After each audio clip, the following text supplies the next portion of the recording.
Krushnik. He's going to offer us a framework around the issue of danger and costs of the ICBMs. Richard is a member of MAPA's Nuclear Disarmament Working Group. He researches and writes on nuclear warfighting issues, military industry, and the extent to which military industry lobbying sets military policy.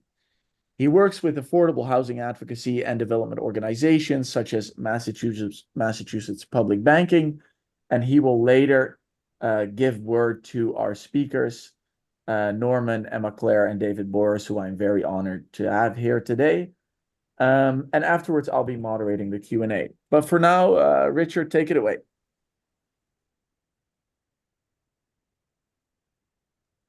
You are muted. This is a point of interest.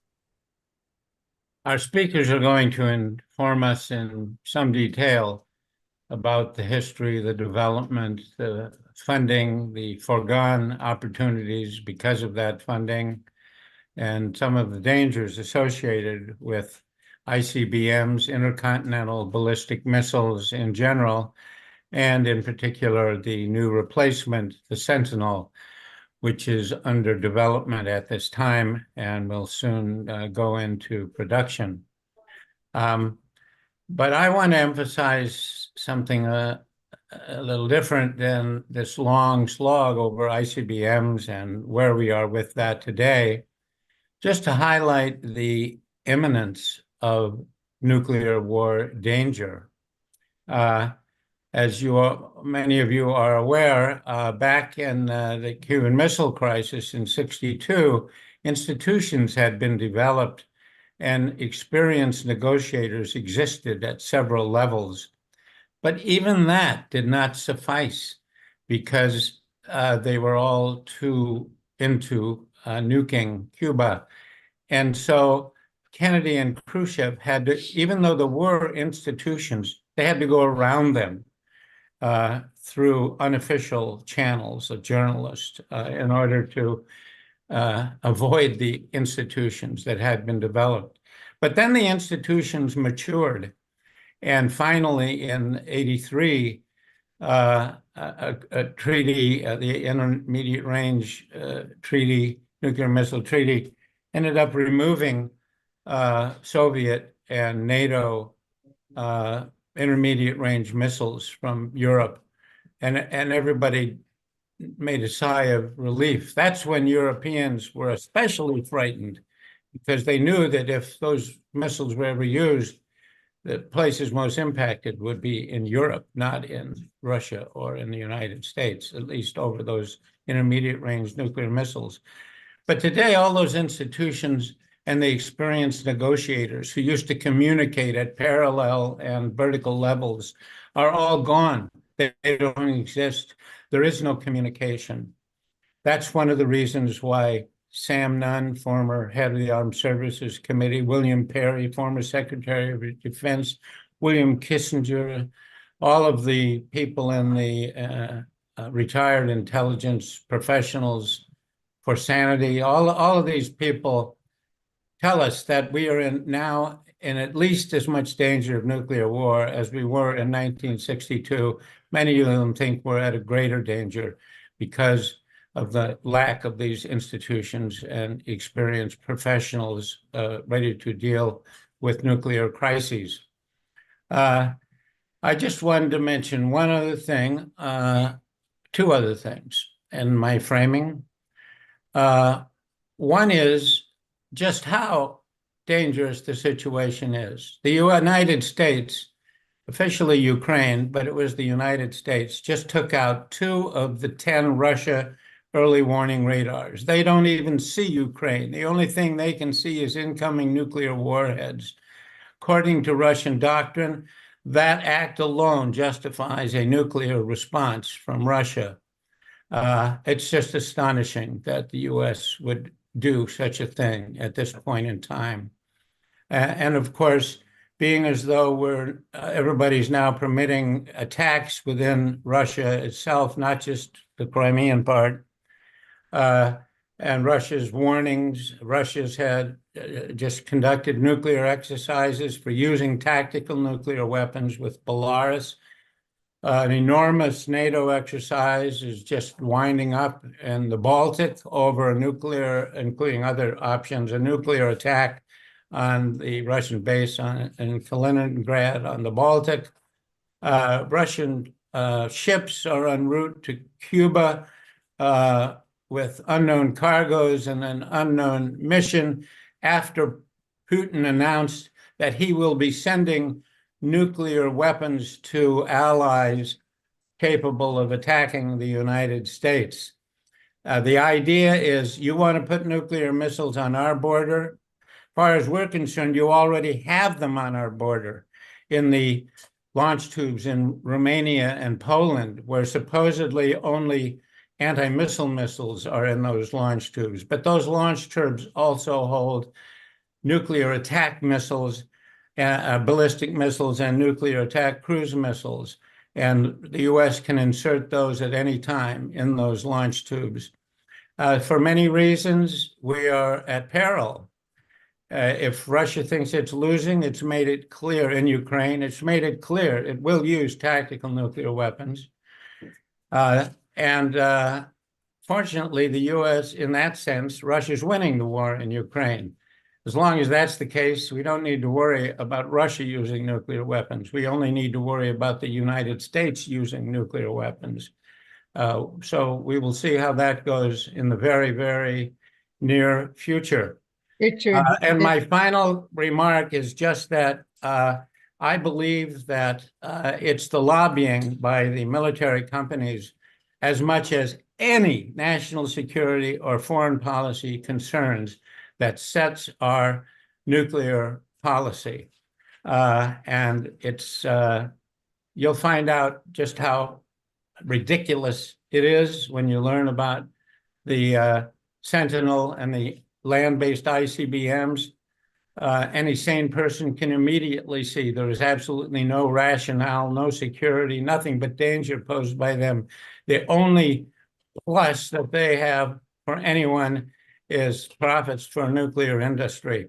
And with that, let me introduce Norman Solomon, a journalist, a media critic, author, and activist, co-founder and national director of Roots Action, an online advocacy organization, which now has upwards of 1.3 million online supporters, and who has written a couple of excellent articles with good coverage of the issues already on the Sentinel and on the Minuteman ICBMs.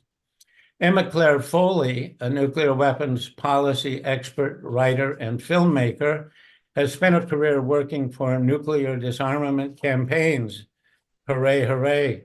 Her commentaries have been featured in Newsweek, NBC, The Guardian, and other international news outlets.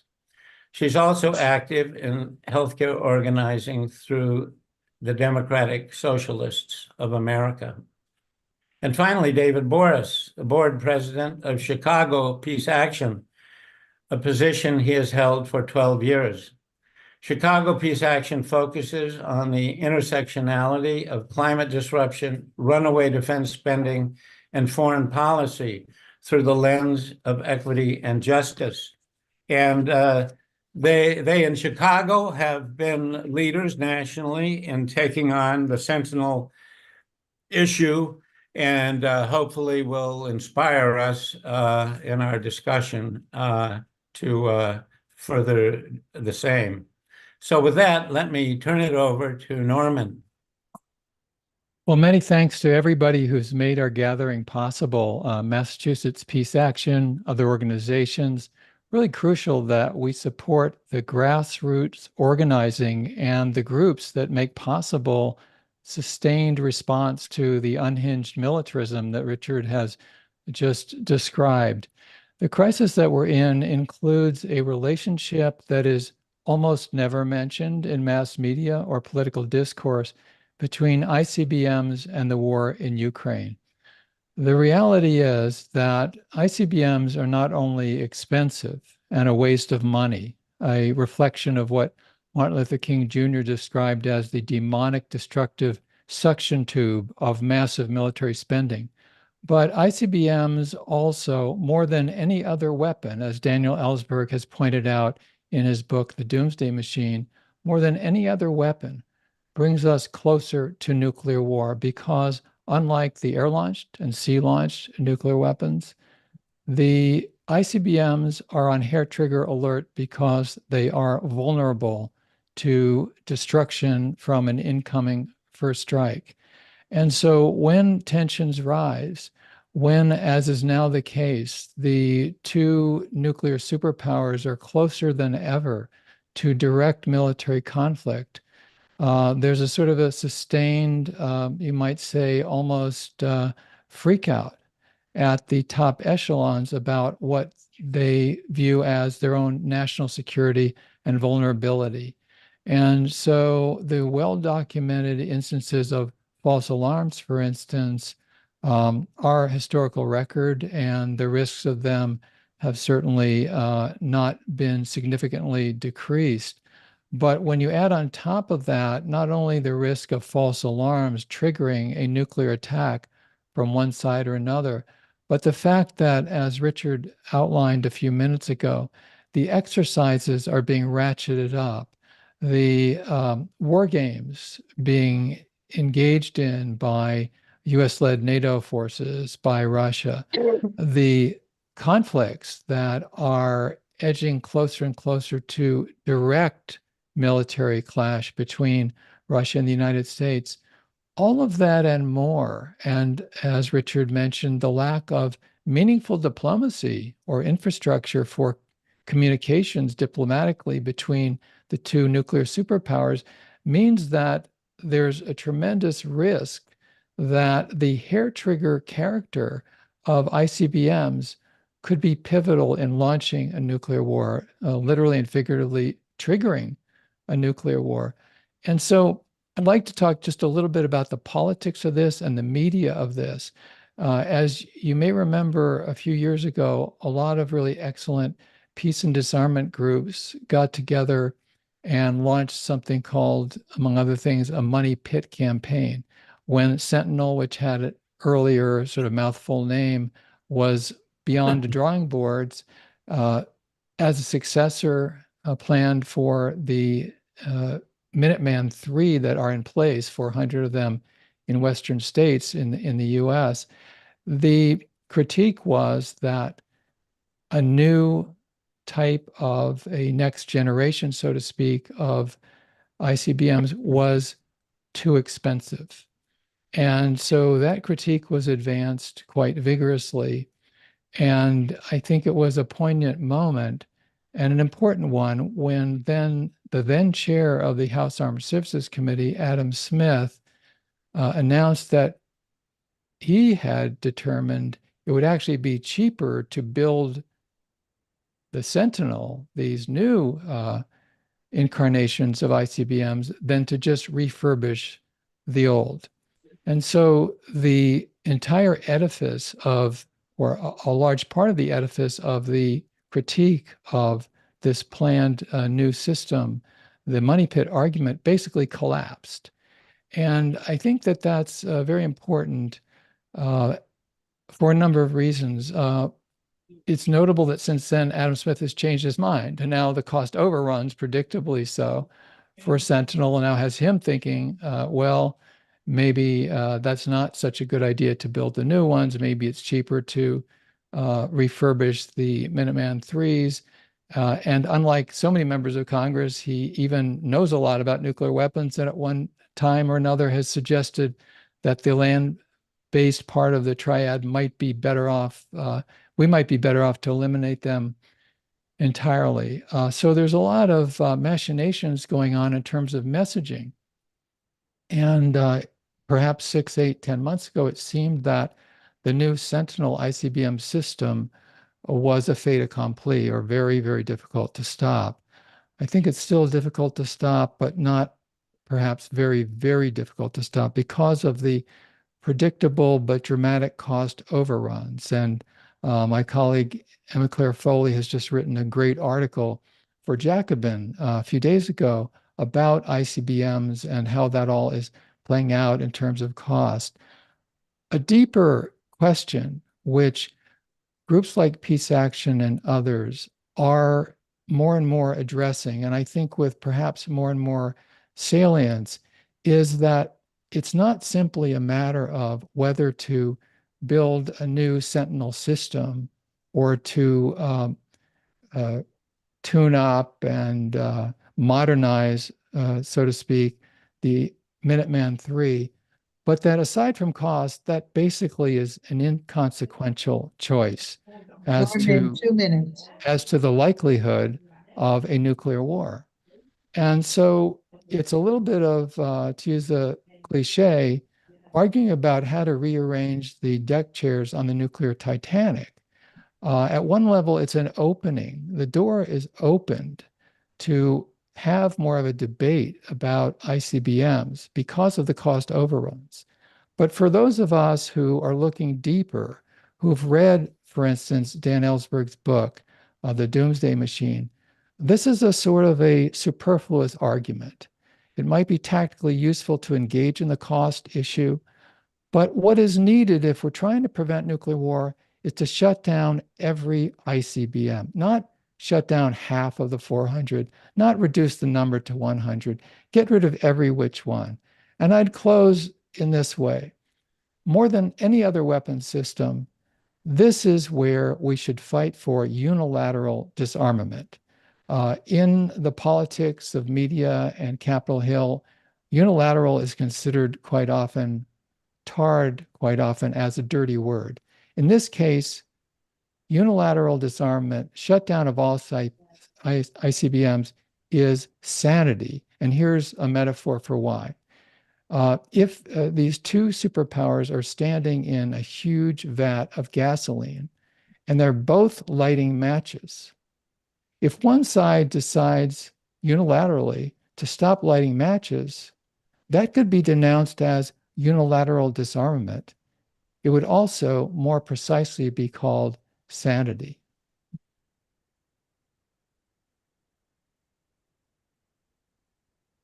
Right.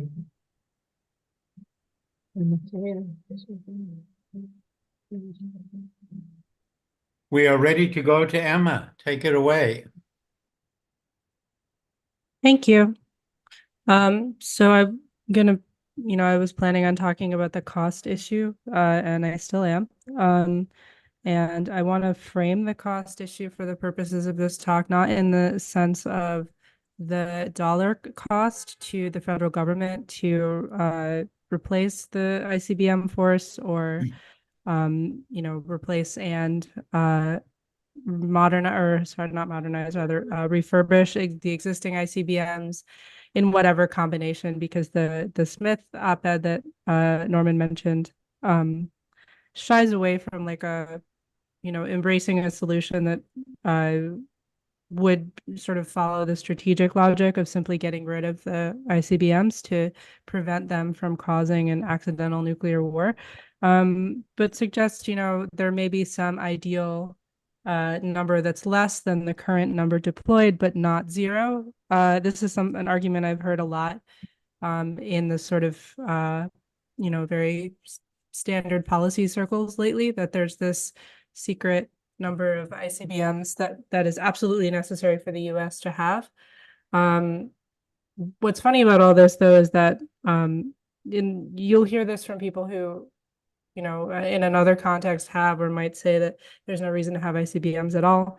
And, not to ask for too much consistency from nuclear war planners, but there hasn't been, up until now, right, where it's, there's a little bit of a bargaining feeling around the ICBMs. There hasn't been like a consistent argument that there's some level of ICBMs that the US needs, right? There's also a push to increase the number deployed by 50, which also does not come with a strategic logic. So I guess all of that is to say, there's, there's a lot of nonsense being thrown here and there. But in terms of the cost issue, I think it's more important to think of it in terms of opportunity cost to communities in the ICBM states. And I wrote a report 2 years ago that delved very deep into this and talked about the precedent for things like closing a base, as would potentially happen with the Air Force bases in Wyoming and Colorado and North Dakota. Sorry, and not Colorado, rather Montana and North Dakota, that oversee the missile fields, or repurposing one of those bases or something like that. Because the fact is that these states are some of the most rural and sparsely populated in the country, and to a great extent, they kind of grew up around the bases that were established as part of establishing the ICBM force. Not initially, but sort of, existing ones that had been revamped. And so, it's an issue not so much of like, once you think about like the federal budget and certainly the defense budget, concepts like money become a little flimsy, right? If you're and there's been compelling critiques of sort of the dollar, nickel and diming any kind of federal budget, when it's clear that there's much more flexibility there across all departments than people who want to make you believe that you can't afford a certain program will say. But for states, right, which are in theory operating on balanced budgets and are subject to a really comprehensive campaign of lobbying and sort of informal and formal control and relationships with the defense industry, with the Air Force, with the Department of Defense, with all these different parts of the government and industry that control the ICBM force. It's a real question and a scary question of like, to what extent are these weapons economically necessary? Have they become economically necessary? And what comes next if not?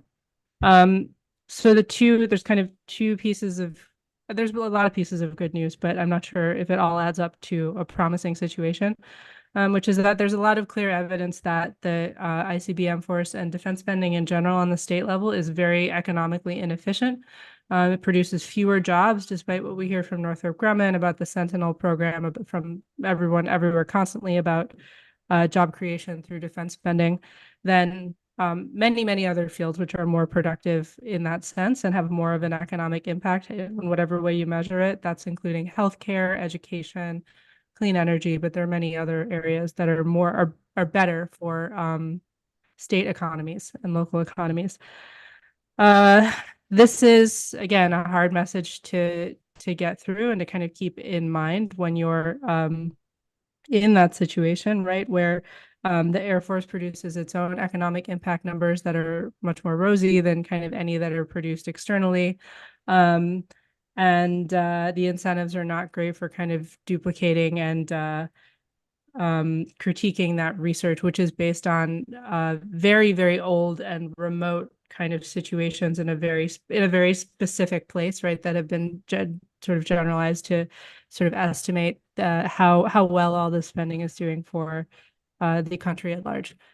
The other thing I will say is that a lot of the states in the ICBM fields, I spent a long time doing research in Montana, but I've looked at all of them, and they think intensely about this, right? I've been thinking a lot lately about to what extent state legislatures might be able to do something about the ICBM issue. It's still kind of an open question for me. But for people who are on or sort of interface with like economic development entities in the cities in the ICBM states and in the states, there's a sense of the extreme precarity of defense spending, which is kind of interesting, because it's been like 6 decades of pretty stable, funding. But there's a sense that it could all go away, right? And it's a sense of precarity that I think almost echoes on like a feeling level of the precarity of living, in a missile field of these huge weapons. And so a lot of these cities are already transitioning towards more stable industries that actually provide for like needs that have often become desperate in the cities and states. For example, childcare, elder care, like neonatal facilities, any like healthcare across a broad range, which is a real lack in a lot of these rural states. Education, again, across the board. and a pretty creative use of or potential, thought ideas for the use of space that might become freed up if the ICBM program were canceled. So I guess as a final note, I just want to say that when we think about, costs, I think it's important to think about it from the perspective of the people who are impacted by and whose lives are sort of less good than they could be, right? Because of this insistence on the mystical necessity of ICBMs. I'll stop there, and I'll put my email in the chat if anyone has any questions or thoughts for me. I'd love to hear you.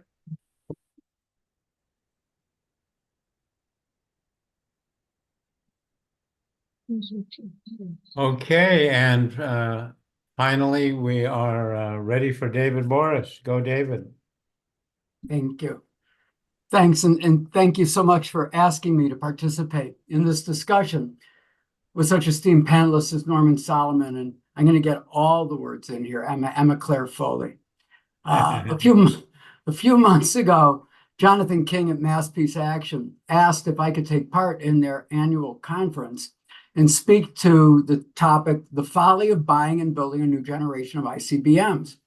So then I thought the natural place to start was with Webster's definition of folly, which is 1, lack of good sense or normal prudence and forethought, and 2, criminality or tragically foolish actions or conduct.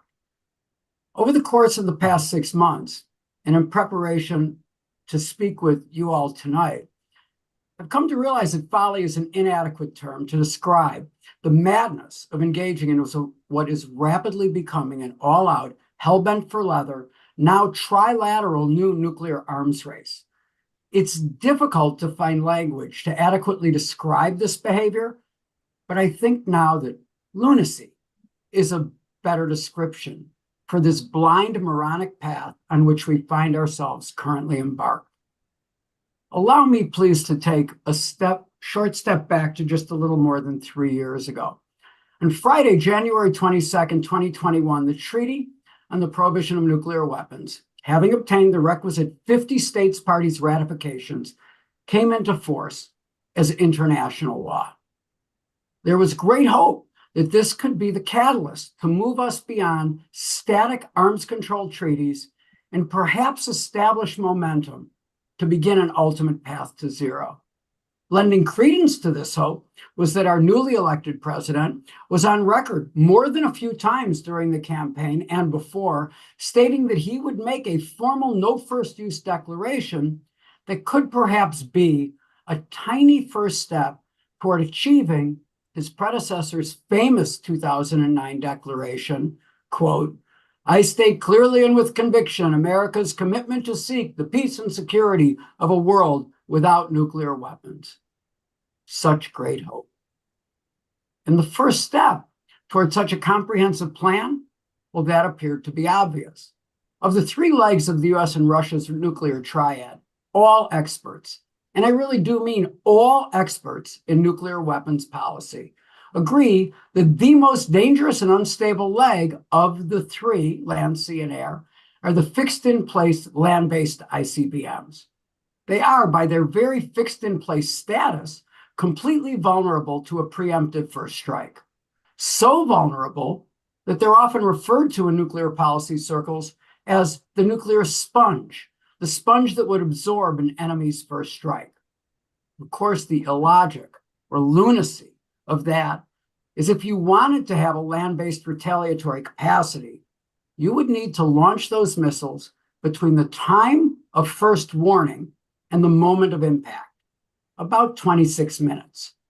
Given the 10 minutes it takes from receiving the go code to actual launch, plus the 6 minutes it takes to fully verify that they're indeed incoming ICBMs, you're left with about 10 minutes for the US president, who has sole authority to launch those weapons, to decide, as the term is used, to use them or lose them. And thus, the fate of the world, or at least 90% of the 8 billion souls who inhabit the planet, hangs in the balance of those 10 minutes and one human being. What was not even fully understood in 1978, when Air Force Chief of Staff Lou Allen coined the term nuclear sponge, was the concept of nuclear winter, whereupon the 400 to 800 incoming thermonuclear missiles headed for enemy silos would create a firestorm that would blot out 70% of the sunlight reaching the ground and effectively make it impossible to grow crops for 3 years or more. So those unfortunates who survived the original searing effects of thousands of blasts and the pursuant radiation poisoning would simply die of starvation. Hang on, sorry. Would simply die of starvation over the course of the next 2 to 3 years. This fact led the brilliant scientist and author Carl Sagan to remark of a thermonuclear exchange that the living will envy the dead. And so the obvious first steps were to, one, eliminate the programs scheduled under the Nuclear Modernization Act of 2010 to replace all 400 Minuteman missiles, which comprise our land-based leg of the triad, and two, begin to dismantle the existing land-based leg altogether. And in so doing, send a clear signal to a nervous China and our old adversary, Russia, that we meant to make good on the spirit of Barack Obama's 2009 Prague speech and begin to inject some mature sanity into the paradigm of arms control. Unfortunately, none of the above has occurred. And we've wasted 3.5 years and further compromised our credibility with the world community regarding our commitment to protect the lives of 8 billion souls, and especially the over 6 billion people who live in nations that do not possess nuclear weapons. Over the years, I've heard Daniel Ellsberg say, quote, the possibility of a nuclear detonation by design miscalculation or accident is not 0%. It's not even close to 0%. And we know that the universal laws of physics and mathematics will tell you that anything that is not impossible is, by definition, inevitable. Our 75-year history of nuclear weapons possession is replete with example after example, misunderstandings, accidents, and Cold War fear where we just barely escaped a major exchange of thermonuclear weapons. By a stroke of luck, or the right person being in a position to exercise proper judgment in the moment, or by cooler heads at the top of the chain, restraining their initial instincts, we've avoided the apocalypse. But that should not and cannot be counted on to last forever. I took my degree from the University of Nevada in Las Vegas, and I took a variety of courses in the mathematics of casino games. So I have to tell you, I know a little something about winning streaks. They don't last forever. It's a mathematical impossibility. We have been the recipients of a fantastically long winning streak with respect to nuclear weapons. It won't last forever. If we continue to add bullets to the chamber of the revolver we hold to our own heads and the heads of the world population in this lunatic game of nuclear Russian roulette, our luck will run out and we won't get a second chance to get this right. In the opening of the 2003 movie, The Fog of War, Robert McNamara says, quote, the conventional wisdom in warfare is, don't make the same mistake twice. Learn from your mistakes. But he goes on to say, but there will be no learning period with nuclear weapons. You make one mistake and you're going to destroy nations. And now we know that we'll destroy more than just the belligerent participants' populations. We'll destroy human civilization across the planet. And that is the very definition of lunacy. Thank you, and I look forward to the Q&A and to all of our continued work to eliminate nuclear weapons from the face of the earth, starting with intercontinental ballistic missiles.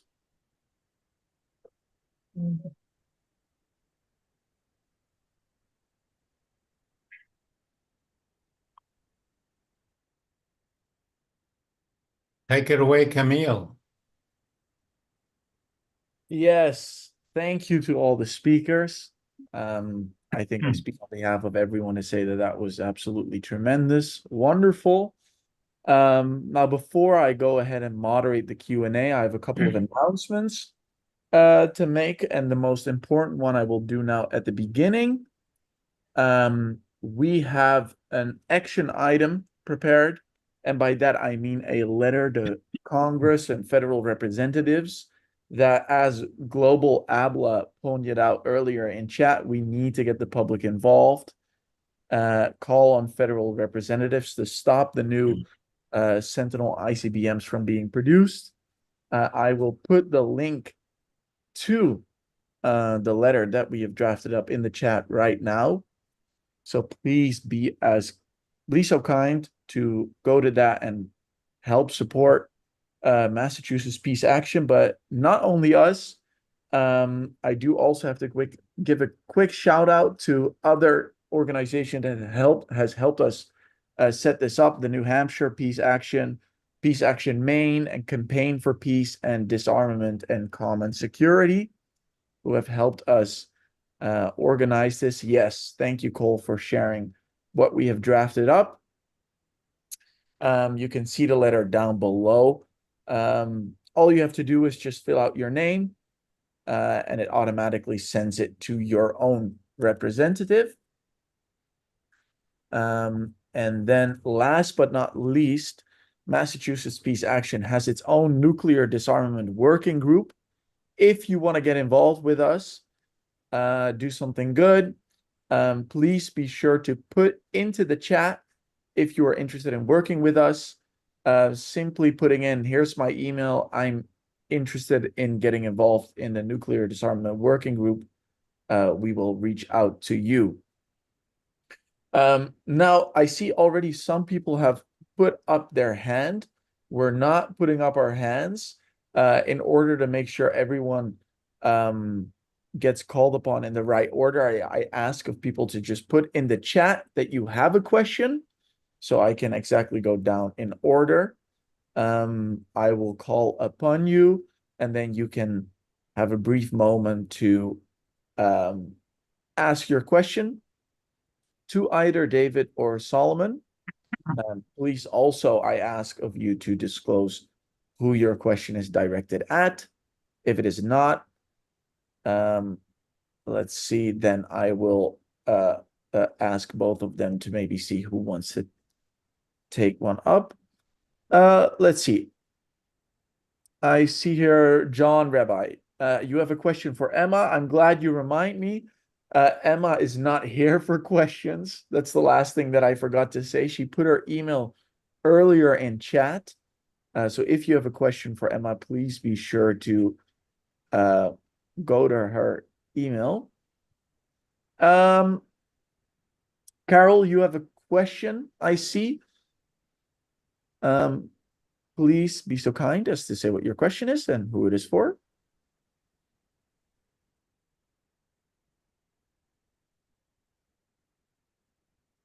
Are you calling on me, Carol Bellin from Montana? Yes. Okay, Yes. thank you. Well, sorry. I thought I was down the list a little further.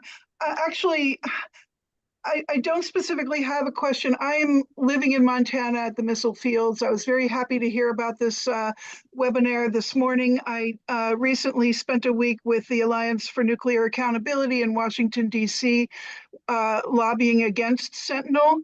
And I very much need help and support here in Montana to organize. I first came to the missile silos in 1984 to protest them.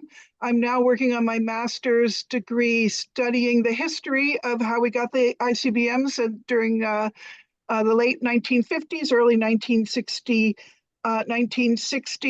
And I have started nuclearfreemontana.org. I need help with websites. If you visit that website, it's very basic because I don't have time to learn about that. But I just wanted to say we absolutely do not want to try to refurbish these dinosaurs. Anybody that has not seen it, go to a 2014-2015 60 Minutes video where Leslie Stahl took cameras down, and you will see how shockingly old and decrepit this weapon system is. It needs to be absolutely eliminated. I have attended the Air Force information meetings. What's very interesting is that there is a conflict now between wind energy and missile silos. Wind energy is expanding, and there's competition for this territory with the silo country, and the Air Force has asked Congress to initiate legislation to keep the wind turbines from encroaching on the security of the missile silo. So I think it's a very interesting contrast there. I think there's virtually no chance of getting any state legislation to stop these missiles. But I'm very much interested in working with you all. I need support locally here to fight the Sentinel campaign. Thanks. Could I you have a couple repeat, thoughts could you repeat on your that. website? Nuclearfreemontana.org. Carol, thanks very much for that. I think the work you're doing is very important. I hope you'll write to Emma Claire Foley, and her email address is just emmaclaire@rootsaction.org. As you may know, she did a path-breaking report called The Real Costs of ICBMs that Global Zero put out when she was there 2 years ago. And she'd love, I'm sure, to dialogue with you. I think that the organizing that you're engaged in is extremely important. And please let me know as well if we can be helpful. I'm sure other groups would want to assist you. I'm at norman@rootsaction.org. We have an email list into Montana. And just one brief, quick reflection. Back when I was doing some work about the Hanford nuclear facility around 1979 and 80, the conventional wisdom was that people around there viewed Hanford as sacrosanct. And for a lot of reasons, including their radioactive breaches into the Columbia, that has turned around enormously, not only because of the problems at Hanford that became incontrovertibly terrible, but because of the kind of organizing that you're doing. Thank you. Wonderful. All right, let's see. I see John Rabbi. I don't know how to pronounce your last name, so excuse me for that, John. But please pose your question. You're muted. Now I'm not. Can you hear me? Yep. Okay, terrific. All the arguments I've heard are, quite persuasive, quite appealing. But here's how the situation in the Northern Plains looks to me. It looks like we've got several states who are hooked on an ICBM economy, like an addiction. Okay. Now, if you're trying to recover from addiction, you go through a withdrawal period. Now, all the arguments about how civilian-based economies would create far more jobs than military-based economies make absolute sense. The question is how to make the jump without forcing people to go through a very, very painful withdrawal period. Oh, absolutely. Emma Claire's report on real cost of ICBMs calls for conversion. Of course, Seymour Melman was writing about this decades ago, and I think you're absolutely correct. And if there were to be a transition program, it would require massive, well thought out, long-term funding for local and state entities to make that transition as smooth and effective as possible.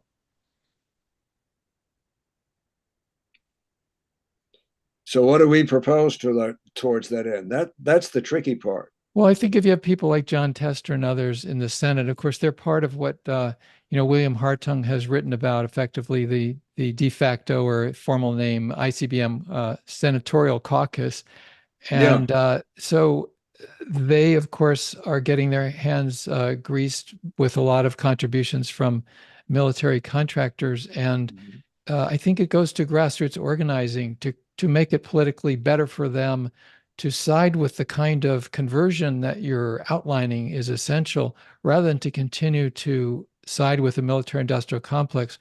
Ultimately, therefore, a political organizing and media struggle that needs to be won.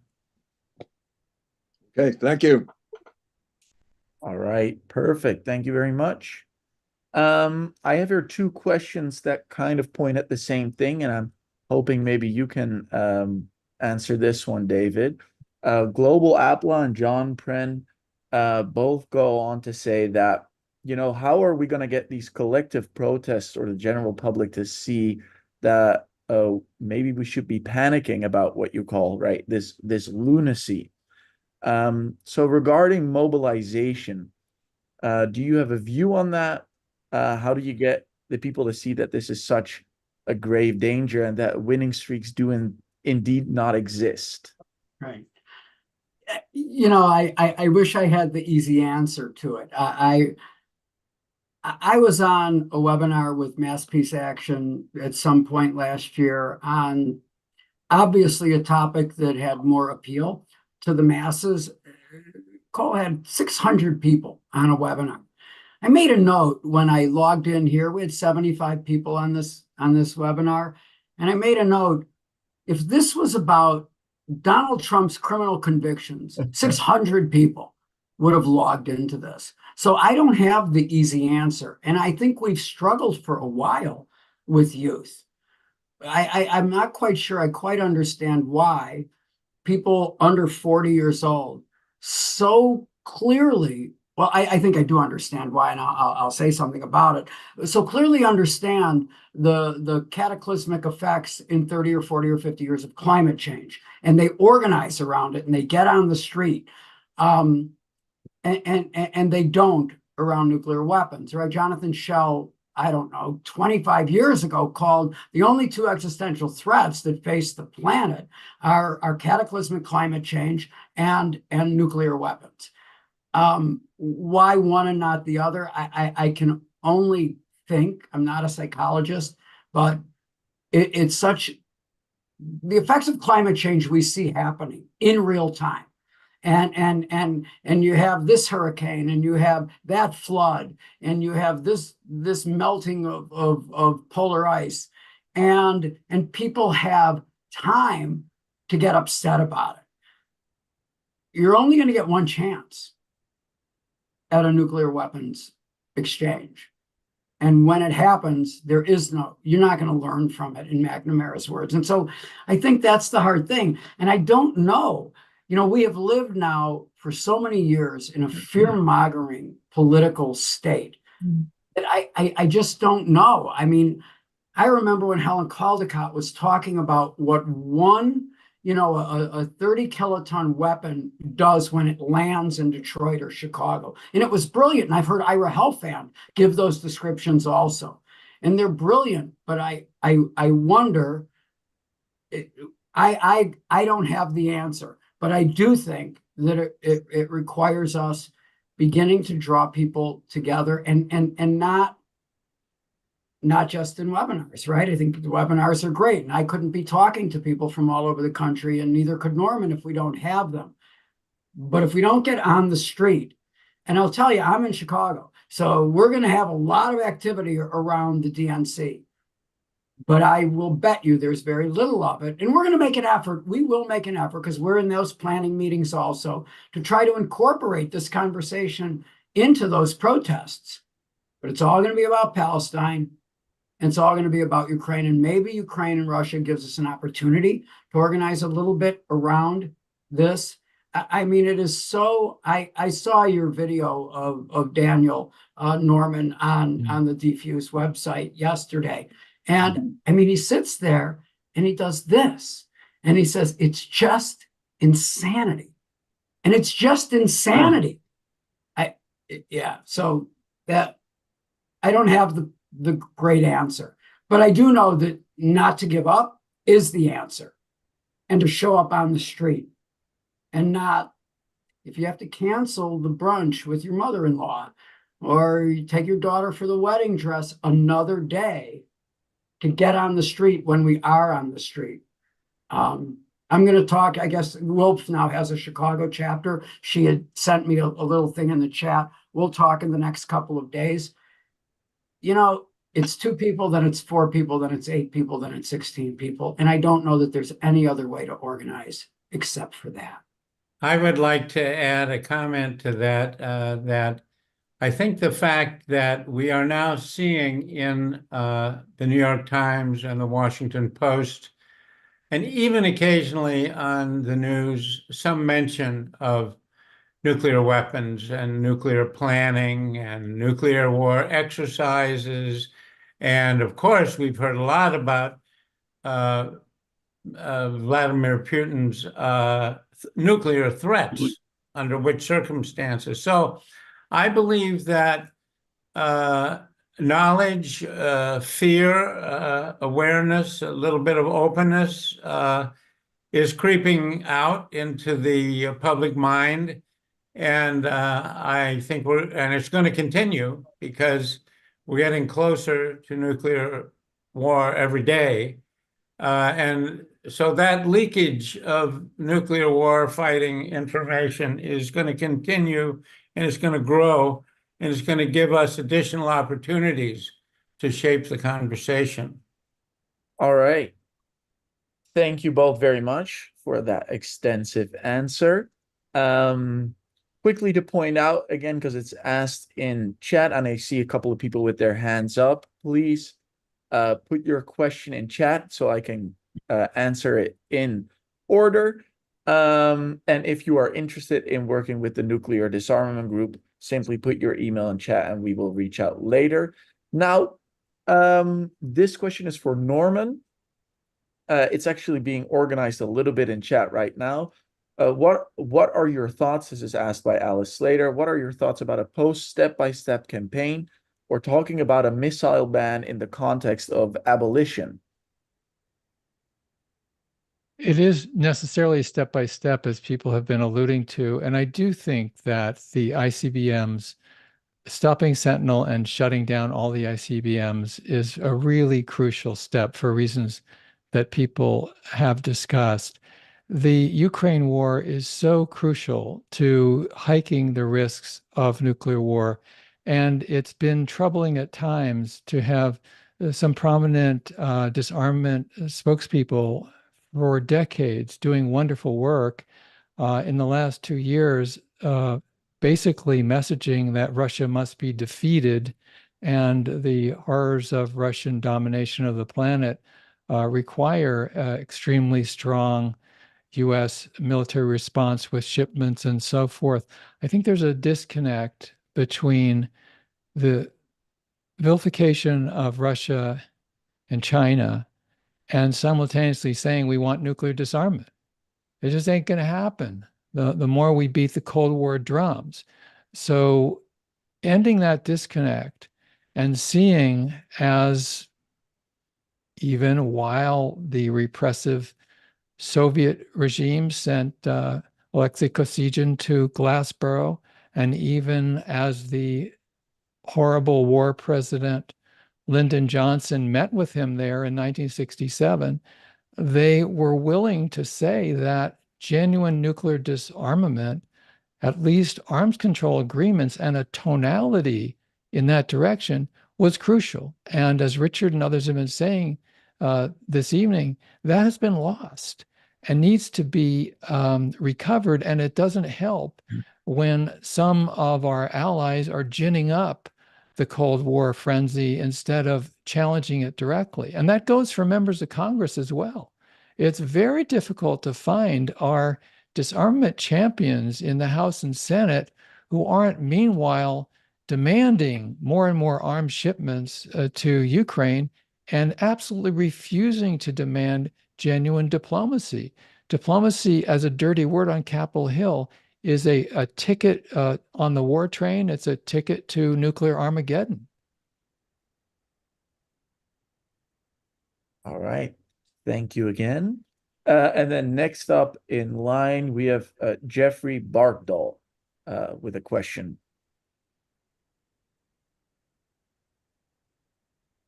Jeffrey, you are muted still with your hand up, if you're there.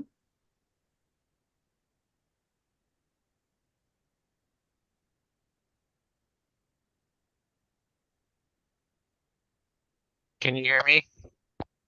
Yes. Yes. I got a lot of, all I gotta say is I got a lot of I got a lot of questions and proposals for this, but I could go on all day for this. So I'm just gonna go simple with this and just gonna probably talk to you after this. But I'm missing Norman Salam and Richard Khrushchev's contact information. So this question is for both of them. Can you share your contact info with us, please? So not only we can get in touch with you in case we miss any questions, but also Sure. so I can share any proposals any of us have. I'll put mine in the to chat help. now. Sure. And you, Richard Sure, Krushnick? sure. Mm-hmm. Because oh yeah, I did reply to David Boris saying I did create a video of a scenario of a nuclear war and its aftermath. Do you want me to share that with you? Somebody had asked, let me just mention, somebody asked a question about, can ICBMs, is there any way to stop an ICBM once it's launched? And I would encourage folks, it's a very quick read, to read Annie Jacobson's new book, Nuclear War: A Scenario. I mean, it's taken some criticism about being a little hyperbolic, but she is so clear on command and control.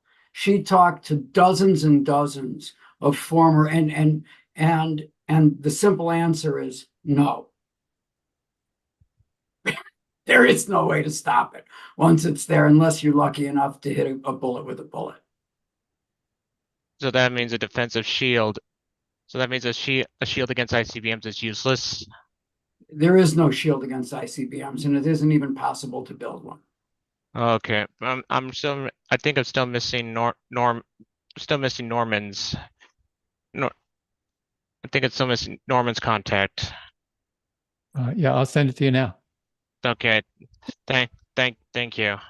All right. Norman at rootsaction.org. That's you? Yes, that's right. All right, now I think I got them all, including the speakers. So Perfect.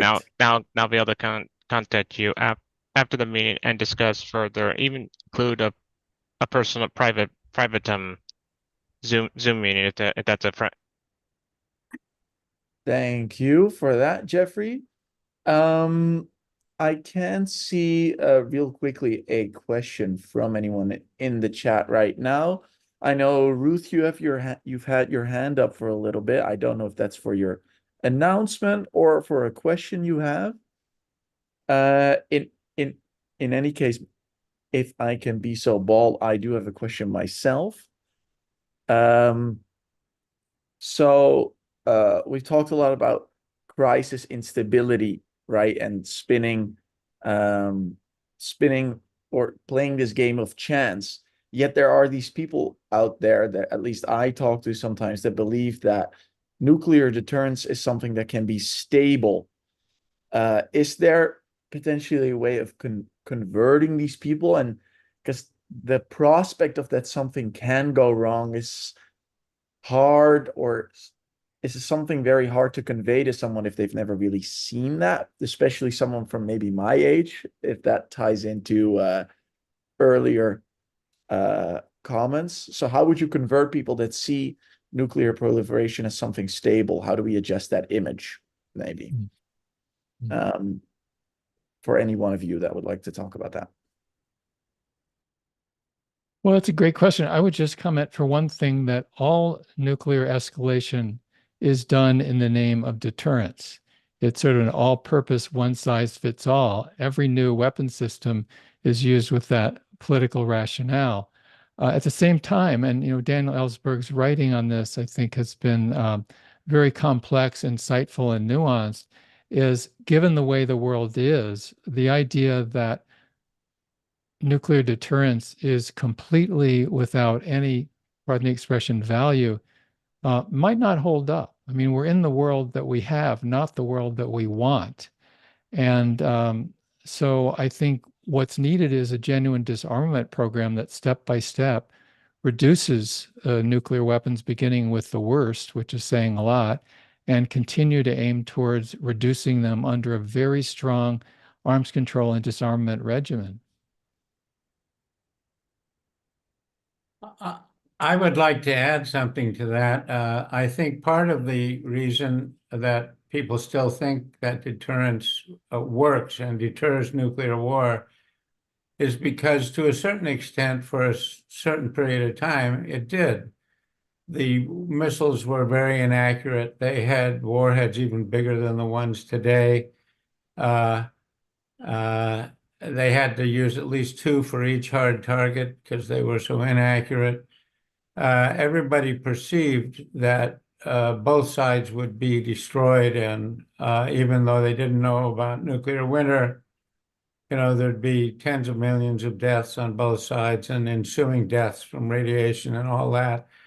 Mutual assured destruction. So therefore, nobody's going to be stupid enough.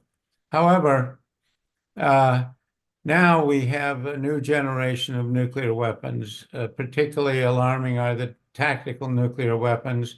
They've integrated tactical nuclear warfighting, battlefield use of tactical nuclear weapons into war planning and war fighting training. Both sides have done that. So now everything is sort of turned on its head. And the assumption is that if we go to nuclear war, it's going to start because one side or another says, well, we got to do something to turn it around. It's not going our way. Well, let's just throw a tactical nuke at this military base and see if we get away with it. And there we go. So the traditional mindset of deterrence really is inoperable now. It sort of no longer applies to the complete menu now of nuclear warfighting planning and scenarios, which makes it all much more dangerous. Right. Thank you very much for that, both of you guys. I see we got a couple of people with their hands up now. Like to call Jonathan, co-chair of Massachusetts Peace Thanks. And thank all of you for really, really compelling presentations. I do want to, Emma Claire implied that the social forces that could reverse the IBM would be, for example, the civilian employment that could occur in Montana, Wyoming, et cetera, in those areas, wind power. But these programs aren't financed by the taxpayers of Montana. They're financed by the taxpayers across the whole country, right? It's the federal budget that's paying for them. The lobby might be from the 4 states, but almost certainly the counter would be the hundreds of thousands of people who could be employed if you ended these programs. They wouldn't necessarily be locally. Some of them be in Chicago, some be in North Carolina, right? I mean, the movement against the ICBMs, the muscle that's needed is not going to be possible to raise in those communities itself. It's going to have to be a much broader environment, and we need people across the country to understand that if you're dying because you can't have access to nurses, close down the ICBMs in Montana, Wyoming, et cetera, and literature that makes that connection. Thanks. Yeah, I think that's a great point, Jonathan. And it goes to how these programs are so interconnected. And when we look at a military budget that is close to $1 trillion with a T dollars a year, and that's not inclusive of all of the military or military related spending, it really is a systemic problem. It really has struck me that for all good reasons and grassroots organizing, there's a lot more talk in the last few years in media and politics about systemic racism. There's almost no public large scale talk about systemic militarism. And I saw that the National Priorities Project recently put out a report.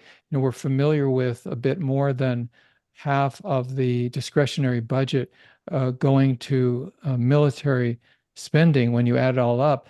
But they totaled up military type spending, including mass incarceration.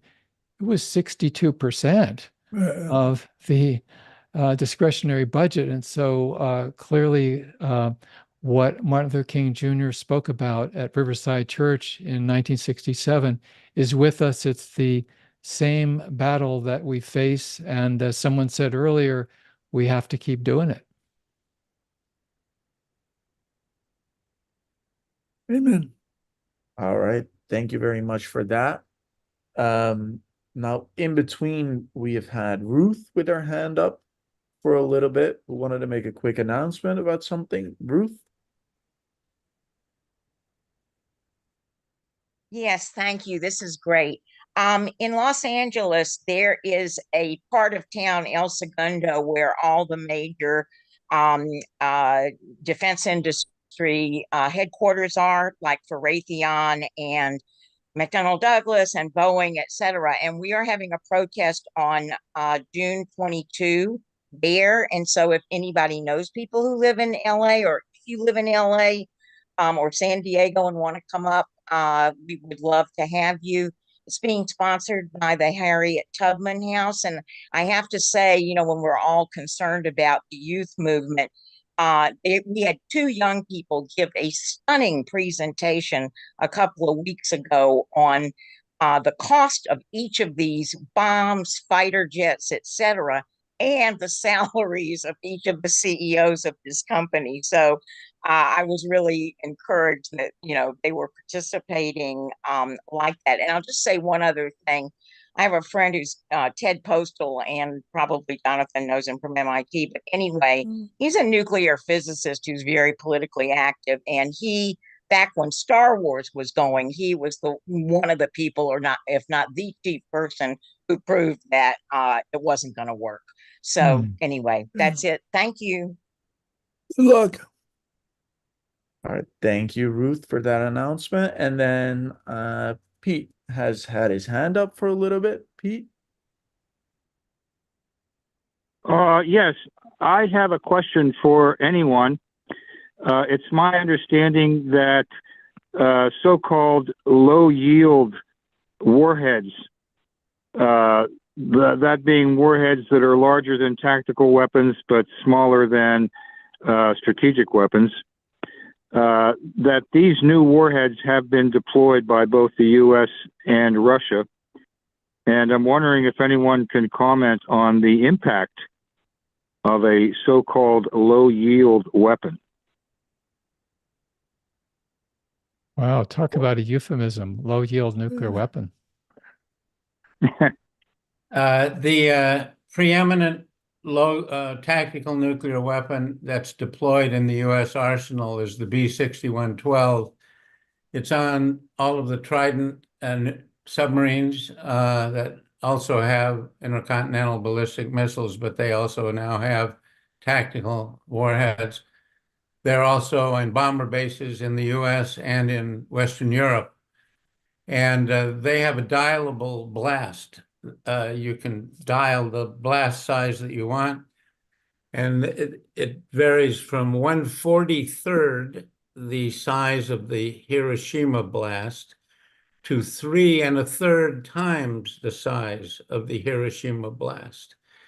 Yet we also have what we are calling tactical nuclear weapons that are also deployed on submarines that have a blast that's either 1/3 that of the Hiroshima bomb or about 20 times the size of the Hiroshima bomb. How you can call that a tactical nuclear weapon is a mystery to me. But even according to what Putin said in an address the other day, when warning about the march toward use of tactical nuclear weapons, he said that Russia's tactical nuclear weapons have yields that are 5 times the explosive force of the Hiroshima bomb. So it just sort of reinforces what David has been warning us of, the lunacy of all this stuff. But the horror of it is that in the warfighters' minds, the advent of super accurate tactical nuclear weapons has now, in their minds, made using nuclear weapons feasible in a war. It's no longer, in their minds, nuclear, mutual assured destruction. They're thinking, oh, well, you know, maybe we can get away with using a tactical nuclear weapon here and there, which there's no evidence for so far. All right. Thank you very much. I'd also like to see here. Oh, great. We have here from the Campaign for Peace, Disarmament, and Common Security. We have Joseph with us. Joseph, you have your hand up. So I have a comment and sort of a question that I think kind of reinforces what Norman was saying about the dangers with Ukraine and the need to move beyond kind of narrow nuclear disarmament work to understand its context. Earlier question about deterrence, and if you look at the W. Bush Doctrine on Joint Nuclear Operations way back when, it says the focus of U.S. deterrence efforts is to influence potential adversaries to withhold actions intended to harm U.S. interests. It doesn't say to prevent nuclear attack against the United States. It's to harm U.S. interests. That means our oil under their sand. It means our hegemony across the West Pacific and in much of Asia. And the reality is, and Dan Ellsberg was in many ways my mentor on this, the United States has repeatedly, my research showed 30 times, that during wars and international crises, the United States has in fact prepared and threatened to initiate nuclear attack. It happened during the two Iraq wars.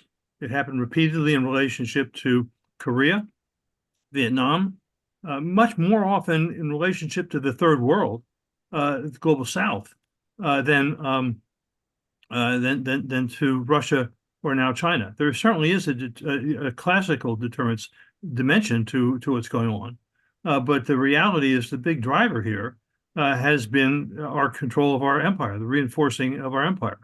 And so I think it's important for us, and you look in terms of the question of Ukraine, the only reason that Russia invaded Ukraine was not NATO's expansion to its borders, but that was a major dimension of Russian thinking, right?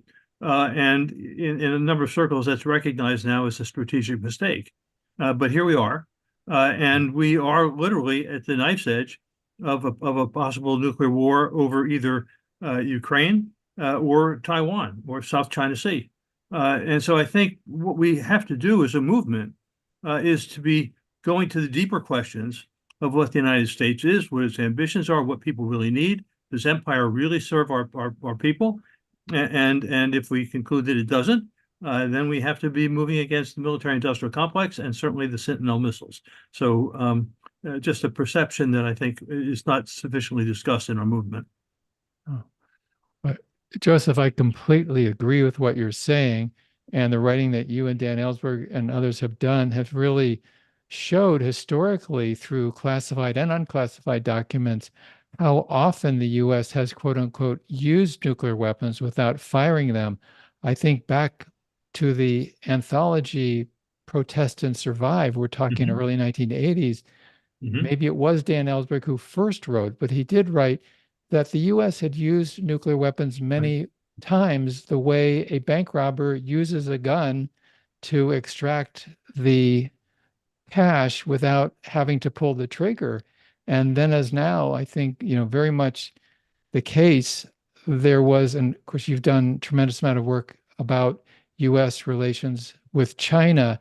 And Dan Ellsberg had found, quote unquote, some classified documents from around 1958 when the transcripts were of the Joint Chiefs of Staff. And they were talking about, was it the Quemoy crisis at that time in the Straits? They were very, very serious about possibly using nuclear weapons on China at that point, for instance.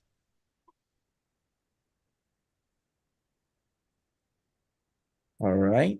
Thank you for that answer. We don't have too long and still a bunch of questions lined up. So I am going to push people who have a question to ask it in a short manner. Here we have Gwendolyn, you have your hand up.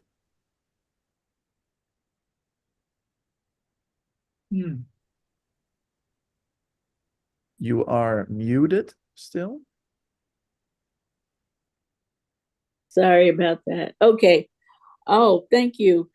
Very pleased to be on this webinar and to be following my comrade Joseph, who I worked with for many years at the American Friends Service Committee. I didn't have a question. I wanted to make a comment because I am in total agreement that we are facing a very dire situation. And I do not think most people, even activists, are aware. When I bring this up, people look at me like I have horns. I am very involved with the National Council of Elders, the King in Breaking Silence, Jewish Voice for Peace, Students for Justice in Palestine, Faculty for Justice in Palestine, you name it. And this never comes up. And when you bring it up, it's like people kind of nod. So we have to build a movement. And I believe that as Dr. King, who I am so glad that I was worked with during the civil rights movement, we have to unite the two wings of the movement, the social justice and the peace, and anti-war and anti-militarism.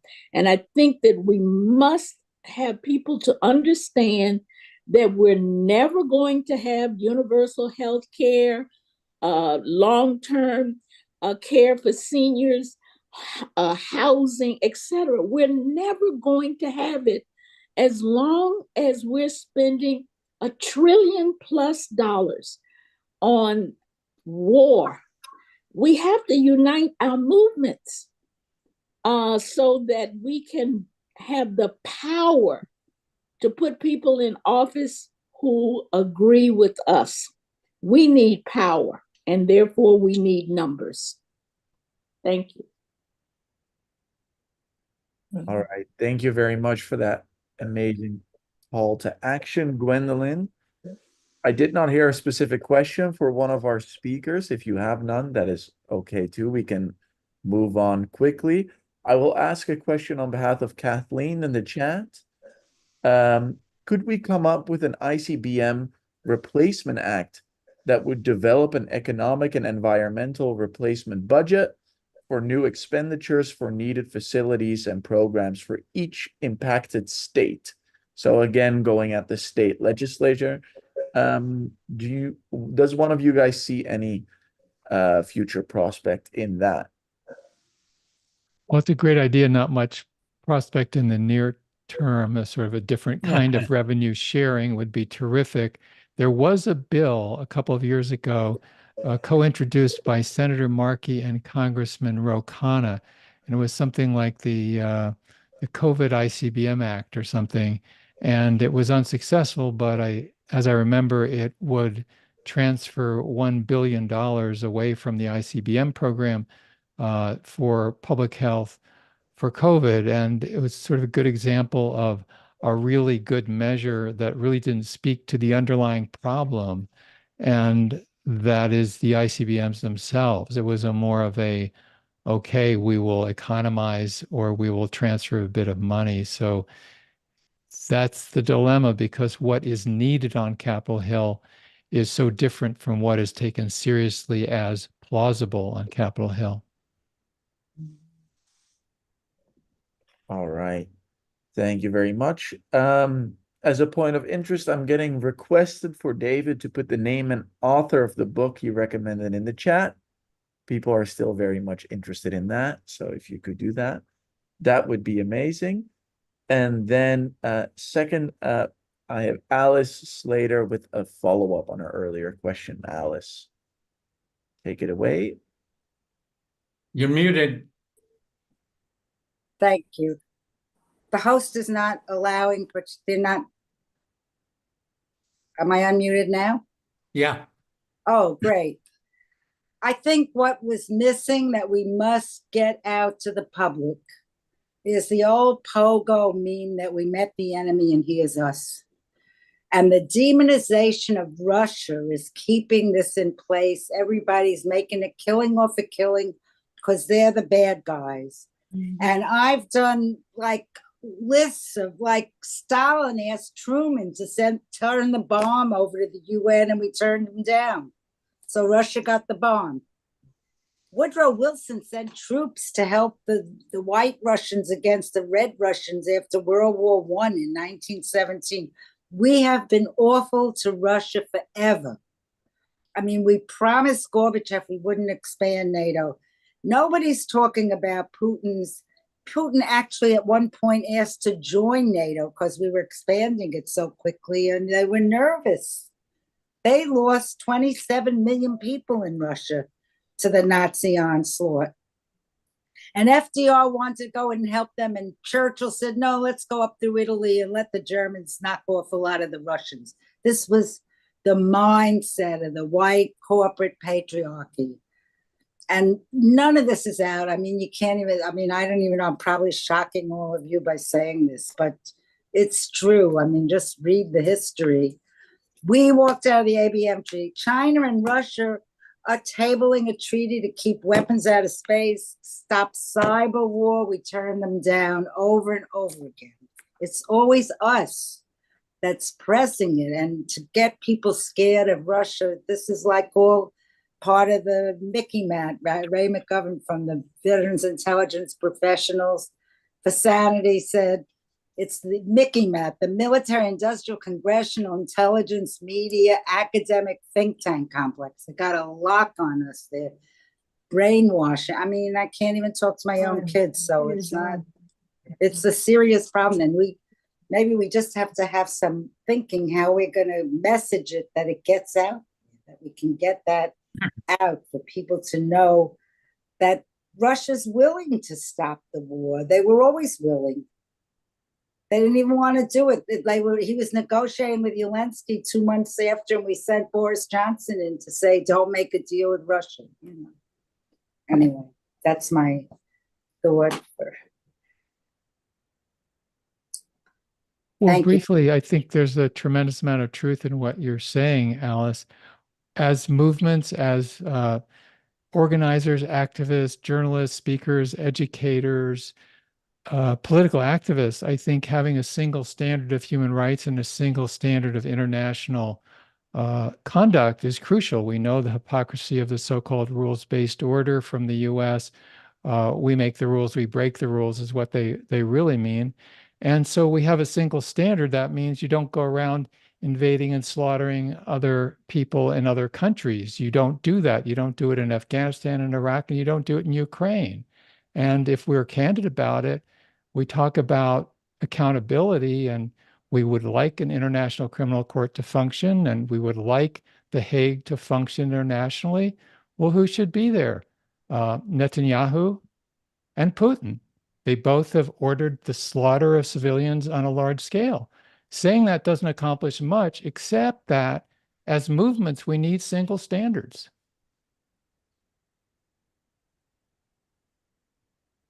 Very well said. Thank you very much for that. I don't see any further question. If anyone has a question, please speak up now. And if not, I have a general announcement. This Zoom meeting is being recorded, this webinar.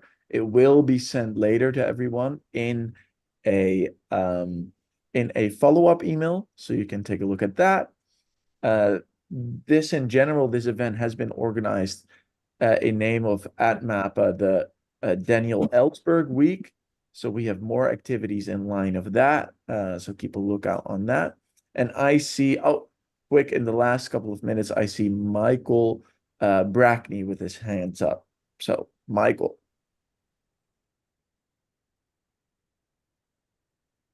Oh, there we go.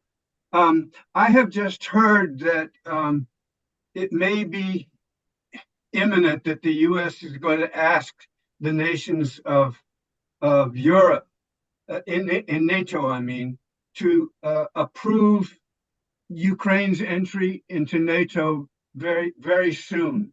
Is there anything to that? I have not heard that, and I think that would be the other piece of lunacy. I do not believe that's going to happen, Norman. Well, it would be lunacy. And I think we could recall that 2.5 years ago, shortly before the Russian invasion of Ukraine, at a news conference, President Biden was asked his opinion of the idea of Ukraine joining NATO. And he said, well, if they want to do it, they certainly should have that prerogative. I think if he'd said, absolutely not, the invasion quite likely wouldn't have even happened. And, we heard earlier, and it was fascinating to me, I think Richard mentioned the prospect of yet another Cuban Missile Crisis on the theory from the Russians that what's good for the goose is good for the gander.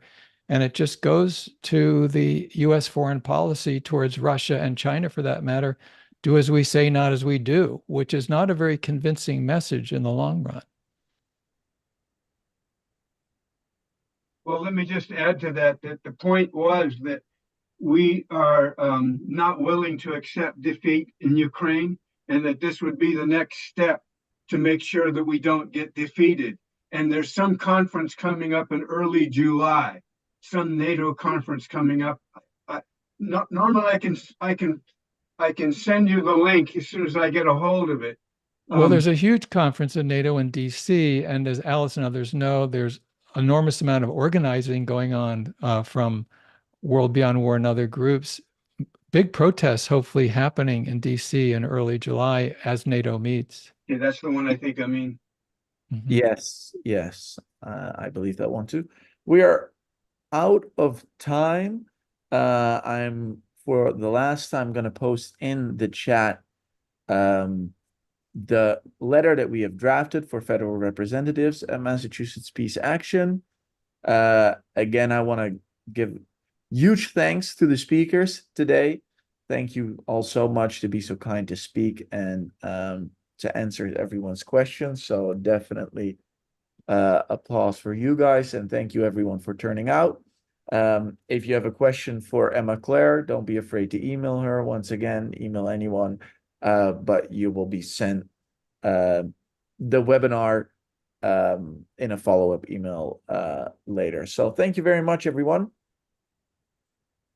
And thanks, everybody. On the next event.